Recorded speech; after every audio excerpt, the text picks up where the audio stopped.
excited to be joining with you and all your listeners at KWTO. Well, I appreciate your time, and this is going to be a great new relationship that we have with the Show Me Institute of Missouri. And David, first of all, tell us and tell the listeners, what is the Show Me Institute? The Show Me Institute is a sort of a free market-based public policy organization or think tank. We cover local government, state government, county government, school districts, and all sorts of policy issues throughout Missouri and the cities and counties in it. We're based in St. Louis, but we work around the state, and we are so excited to be joining you and your listeners in Springfield now this week and in future weeks. Now, you have membership in Southwest Missouri, is that correct? Well, right. We have supporters throughout the state. We're a 501c3 charity. So we're a policy organization. We're not a political consultants. We're not lobbyists.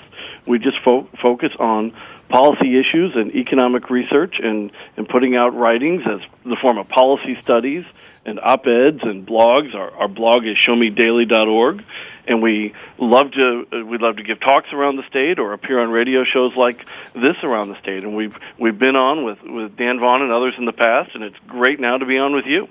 Part of the deal is to educate folks on an issue, not particularly take a stand on an issue, but to educate folks. Well, absolutely. Tim, you summed it up more concisely than I did there, right?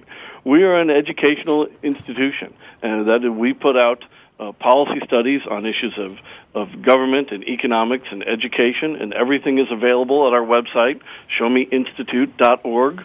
We have tons of information and data. We've got sites affiliated with our main website that are nothing but economic data that anybody, activists or officials or anyone can get on and use and do their own research as well. And you can find that at showmedata.org. And again, all of these different sites I'm putting out there are easily accessible from our main one, Show Me Institute. All right, what do you do, Dave? What is your position inside the Show Me Institute?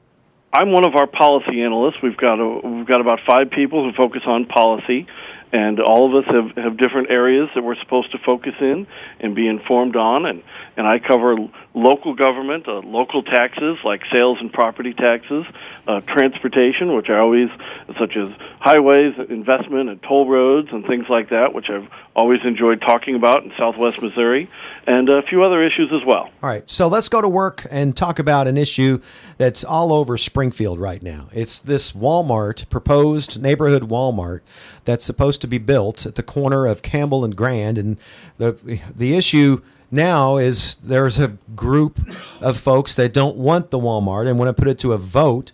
And now there's a lawsuit by a church, Calvary Temple, what it used to be, and now it's a new organization coming out of Calvary Temple that has a broken down building there, and they want to sell it.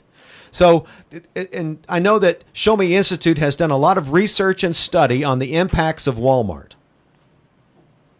We have, and too often in the state, when Walmarts go in, they ask for major tax subsidies along with the development. More correctly, the developer asks for major tax subsidies. But here's an example where they're not doing that, and that's terrific. And we need to have more developers and more Walmarts in the state doing that. And so the dangerous situation here is to use zoning to limit the property rights of the church owners to sell, which we believe in property rights at the Show Me Institute, and they just want to sell, and the developers in the Walmart went through the full legal process. They didn't just go in and sneak it through. The Planning and Zoning Board down in Springfield rezoned it because they said that although it was a switch from residential to commercial, and we are not unsympathetic to the residents of the area. I don't want to sound like I don't care about what's happening to their neighborhood. I realize that this isn't the easiest situation for all, and some people might be harmed by this. But the city of Springfield said that this fits within our long-term plan and that a rezoning in this area is appropriate.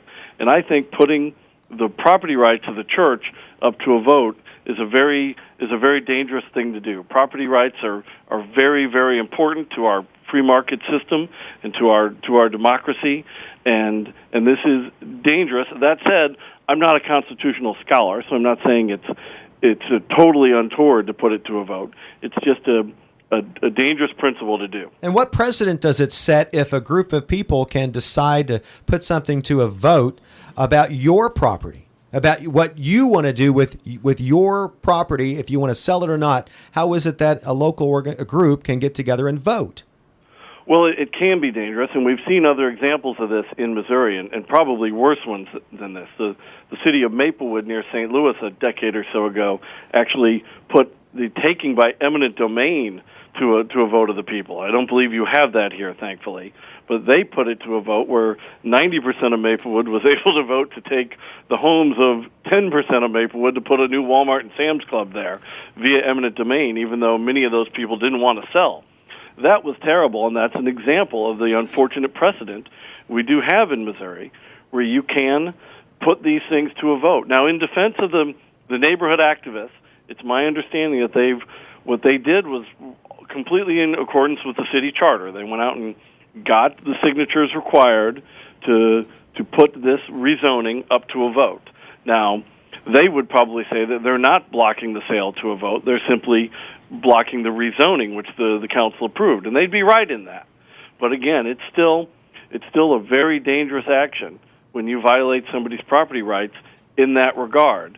And particularly, and this is where we come at it, it's a good thing that developers in this state are starting to not to ask for tax subsidies. It's been decades since a Walmart was built, until one was built in St. Louis County last year without tax subsidies, and we need to encourage that, not fight it. That it's easier said than done. For the residents right around it, they probably don't care that much about the subsidy. Visiting with David Stokes of the Show Me Institute, 862-9977, 1-800-375-0056. We'll be back on Morning Line, AM 560 KWTO. And we're visiting with David Stokes of the Show Me Institute. If you like what you're hearing and you want to learn more, you can always go to showmeinstitute.org. Showmeinstitute.org. It's a Missouri think tank about issues of the day, and it's a fantastic organization that has a lot of conservative thinking. Not to be for or against an issue, but just to educate the public about issues. And David Stokes is a policy analyst. Dave, isn't this about Walmart when it's all the smoke clears? Isn't this just about a group that doesn't like Walmart? Well, it often is, and I can't get inside the minds of the activists in the area who got the signatures and are putting this to a vote. But you do know that other areas around the country, you've seen Walmart try and build in Washington, D.C., and several years ago in Chicago, where activists got up and demanded that, and passed ordinances demanding that Walmart pay higher wages than other businesses are required to. It seems strange that you can pass an ordinance like that, but you can. They're called living wage ordinances, and these things have passed, and Walmart has responded in both of those instances by pulling out of those cities and taking the jobs and taking the sales tax dollars with them. And it's been very harmful to Chicago because a suburb right across the boundary got the Walmart and the sales taxes, and in D.C. it'll probably be the same way. For us at Show Me Institute, it's not about Walmart. Walmart is succeeding because it serves people's needs. If a lot of people didn't like shopping there, they wouldn't be such a large company. Too often in Missouri, they've gone hand in hand with major tax subsidies, which we have opposed vociferously around the state. But here in Kansas City and now in Springfield, you're getting Walmarts going in without the subsidies. So you do have to wonder, is it the Walmart that if it was a different type of store, that some of the residents that you're fighting it, and it's not just in Springfield, in Kansas City as well, are they fighting it only because it's a Walmart? I'd like to hope that the concerns of the residents really are about the traffic and the crowds and the noise, but as I said, I can't get into their hearts. I just know that around the country, Walmart is targeted a lot more than other companies. I recently traveled to Bentonville and looked at the original Walmart store that Sam Walton put in, and his ultimate goal in creating Walmart was so that, according to his information, according to their stand on it, is for people to live better in order to purchase products that they use every day at the lowest possible price. And that makes sense. That's free enterprise, is it not? Absolutely, and that's why they succeed so well, because they sell things at a low price, and people across the state, across the country, are able to buy more of what they need or buy exactly what they need and spend less. I mean, it is nothing more than a market success story. And that said, too often in the past decade, that market success story has been accompanied by subsidies, and those are wrong. But now around the state, we're finally seeing the expansion of the company and others without those subsidies. And that's a good thing. And it's just unfortunate when these sort of zoning issues can sort of block that type of growth. And again, I don't want to be unsympathetic to the residents who are going to have problems dealing with noise and traffic. And it's going to be interesting to see how this court case plays out. And for better or worse, this court case could set a lot of precedent around the state of Missouri. What about the argument that small businesses simply can't compete with Walmart based on price? Well, it's difficult to compete if they try to do the exact same thing that Walmart does. But I think small businesses that find themselves near Walmarts around the state and around the country can compete on other areas. They might have higher prices, but they can adjust their hours. They can adjust their service levels and sort of increase the level of service there to give customers a choice. They can save some and go to the Walmart, or they can go to your other local small business where you're really going to get a really good, knowledgeable service, top to bottom, while you're there.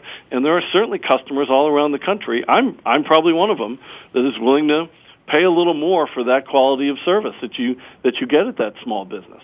This is strictly a thing that 300 million Americans get to decide every day when they decide where to spend their hard-earned money. Visiting with David Stokes, a policy analyst for the Show Me Institute. And in the studies, I know that you have looked at the Washington, D.C. case where the city council there is looking at an ordinance that would require businesses the size of a Walmart to pay their employees $12.50 an hour, which is pretty low for the D.C. market. But where is it that government can decide what a private company pays in terms of a wage that's above the minimum wage? Well, it shouldn't be that way. Absolutely. Unfortunately, it is, and local governments do have a right. They can't draw the law, of course, to say Walmart only. They can just draw the law to say companies that with a certain number of employees and a certain amount of revenue, which within a city like that will only apply to Walmart. So they can target Walmart without targeting them technically, and that's wrong. And you're seeing it around the country, and Walmart is doing the sensible thing to react to it, to say you cannot force us to pay more than our competitors that Target or Kmart or others might be paying. That's wrong, and they're pulling out. And the cities, the suburbs around Chicago and presumably around D.C. are going to benefit from this because they're going to get the jobs and the sales tax revenue, and their residents are going to get the store conveniently located near them. And in many of these cases, they're going to be able to do it now without a subsidy because their unsubsidized Walmart is going to look pretty good considering when the city across the boundary is forcing Walmart to pay a $12.50 minimum wage. The problem is here, if Walmart decides to walk, we're going to end up with just a dilapidated old church sitting on a street corner because I don't know that anyone else that's willing to go in and redevelop that area. And it all may be just in the name of Walmart that seems with many to have a black cat. Let's see if Doug has a comment for David Stokes. Doug, do you have a comment for David Stokes of the Show Me Institute?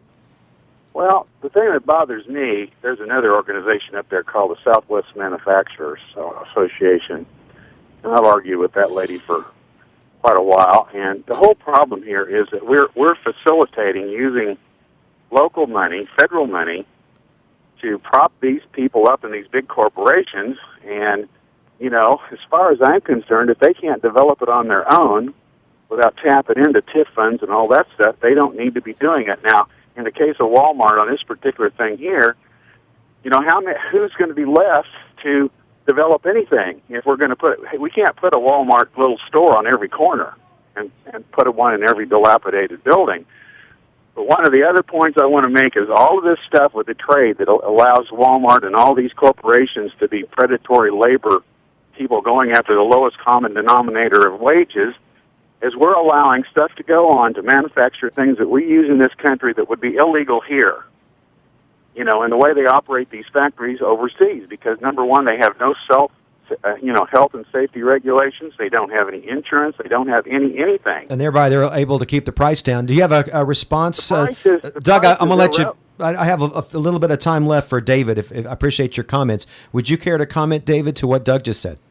Well, I certainly agree with his first part about the dangers of corporate welfare in this country and in this state. And at Show Me Institute, we've been writing against the many examples of corporate welfare, such as tax increment financing and enhanced enterprise zones. And we are strongly opposed to them and have testified and talked against Walmart developments in places around the state, and all that is available on our website. But when we see examples where new developments for companies like Walmart or perhaps like Bass Pro that often use TIF and other types of corporate welfare, when they're going in without it, that's a good thing. And we think that the property rights of the people trying to sell or develop that land is the most important thing, and we say that while still understanding the concerns of the neighbors, that they have legitimate issues. I just think that in most cases, the property rights of the owner are the most important thing. Where do you think this is going to go? Do you think we're going to end up voting on it, Dave? You know, Tim, I wish I was a lawyer. I'm not a lawyer. Maybe I'll ask my wife. She is an attorney. I cannot predict where it's going to go. And look, the people who got the petitions followed the charter rules, so they didn't do anything improper from that perspective by putting it on the ballot. So, yeah, I think there's a good chance that you'll be voting on it in August. This won't be the first time in Missouri that developments have been voted on. We just released a video at Show Me Institute on an Olivet TIF proposal that was defeated a decade ago, and what happened to that neighborhood after the TIF was rejected. And your viewers can see that at showmeinstitute.org. It's certainly going to be a very interesting situation in Springfield over the next month or two here. Lots of folks are watching nationwide to see what happens with this Walmart in Springfield. We just have about a minute left. If you would, tell us more about the Show Me Institute and the website showmeinstitute.org if folks want to learn more about this and other issues impacting Missouri. Well, everything we ever publish, Tim, everything I ever discuss here is available online. We don't keep anything back. And at showmeinstitute.org, you can find information on corporate welfare and on taxation, both statewide and local, and education issues, which are always so important around the state. So you can visit all of that at showmeinstitute.org and read daily updates at showmedaily.org. And also you can RSVP for our upcoming Milton Friedman Policy Breakfast in Springfield on July 31st at 8 a.m. at the Library Center Auditorium on South Campbell. And you can register to that. You can register to that from our website. And one of our other policy analysts, Dr. James Scholes, is the primary speaker. It's sort of a discussion of education reform policy in memory of the Nobel Prize-winning economist Milton Friedman. And we hope a lot of your listeners are able to join us. We'll be talking about that next week. And we appreciate the time. For more information, David Stokes, and to learn more at showmeinstitute.org. A very good program. Thank you, Dave, for your time. Thanks, Tim, for the opportunity. Great talking with you and your listeners. All right, David Stokes, policy analyst with the Show Me Institute. Every Tuesday, 9:30, I'll be listening in for more information about the Show Me Institute. Thanks for listening, everybody. We'll catch you tomorrow, 10 o'clock.